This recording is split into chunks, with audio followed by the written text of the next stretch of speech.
Just 2 days ago, my partner and I took in 2 refugee families from the Ukraine. Hello, my fellow humans. I'm Katrina. This is On the Narrow Path, sponsored by Owned by Love. So, how did we end up in this situation? Let me tell you, it's quite a story. So, about when the wars just started happening, I started praying. I started praying for both the Ukrainians and the Russians, because the Russian people and the Ukrainian people, they don't want to be in this. This is all about politics. And so I started praying for their safety as much as I could. And I said specifically, also a little more specialized, please, please take care of the poor, and especially the poor with special needs people and children that's with them. Because in a war situation, the people that hurt the worst are the elderly, the people that are special needs, and the families that are trying to support those special needs.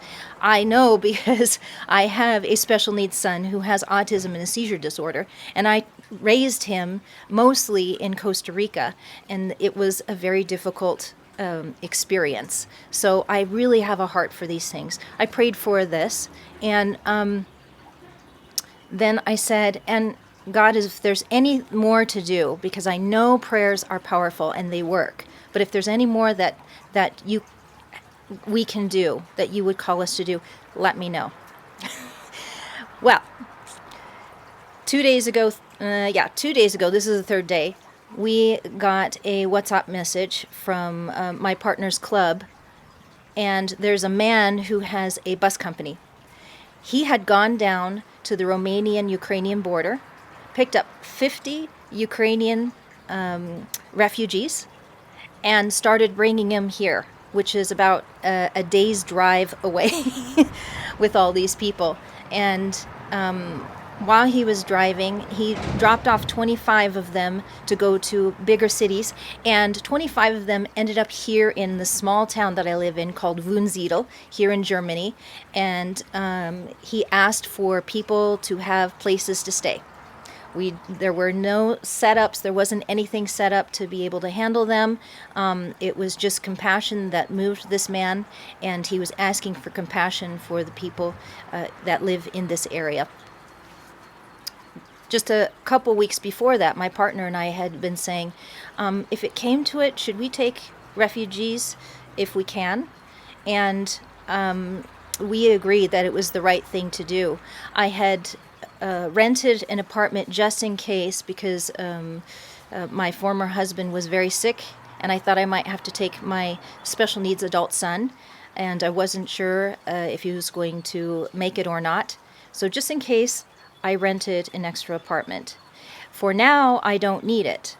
And it ends up, I had prayed over that place. I'd literally gone with oil and anointed the place, asking that whoever ended up in that place, that ever came in or lived there, that they would be blessed, and there would be a place of healing and a place for them to be able to get their needs met. And I'm so happy that it worked out this way. Everyone's safe right now. These 2 families that came, when I went to go pick them up, I picked them up at a restaurant where the bus was going to meet, going to stop, and the refugees were going to get out and have a meal. We were there for a long time, and there was everything. There was mostly women and children. There was some elderly there, and a couple teenagers. When they came in, I helped them direct them into the restaurant. There was one woman, very small, and obviously very poor, with 2 children that looked around the age of 4 or 5. And I could tell right away, because I have a special needs son, that they were autistic and they had problems.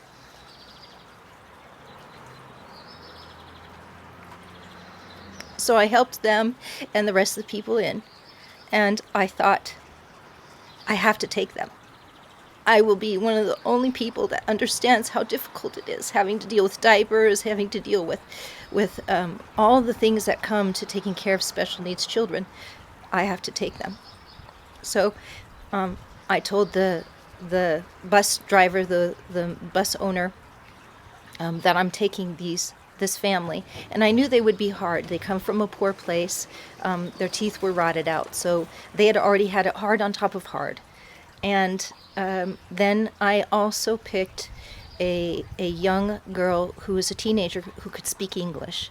And at least with English, you know, it's a Germany, everyone speaks German, but with English, being able to translate into Ukrainian and then be able to deal with the German system, it was helpful. And this teenage lady and her mother volunteered to come with me to be able to help out and for them to have refuge as well.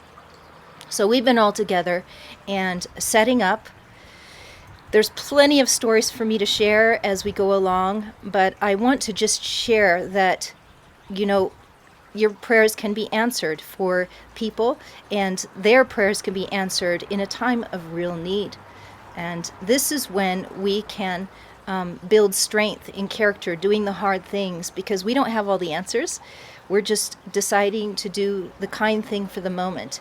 And even if you can't save anyone, or you can only help them for a short time and make their quality of life even better for even 5 more seconds, you've done a service to the Lord.